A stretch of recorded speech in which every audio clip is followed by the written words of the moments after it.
హల్లెలూయా. ఎలా పాడవుతుంది? డబ్బు తాగడానికి, డబ్బు వ్యభిచార గృహంలోనికి, డబ్బు వ్యసనాలకు, డబ్బు మత్తు పదార్థాలు తీసుకోవడానికి.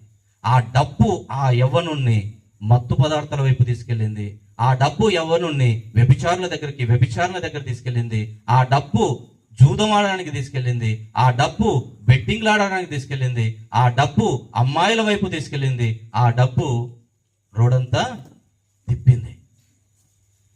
దేవుడిచ్చినట్టు దాన్ని నువ్వు కాపాడుకోకపోతే శ్రమలోనికి వెళ్ళిపోతారు. హల్లెలూయా. దేవుడు ఆశీర్వదించి తన తండ్రిదండ్రులు కాపాడి, ఇదిగో వారి చేతిలో పెట్టినటువంటి ఆ కష్టార్జితం అనే ఆ విలువ నువ్వు గనక కాపాడుకోకపోతే అది వ్యర్థంగా మారుతుంది. మరల నీకు తిరిగి రాదు. కాలము తిరిగి రాదు, సమయము తిరిగి రాదు. నువ్వు కోల్పోయింది మరలా తిరిగి రాదు. నీ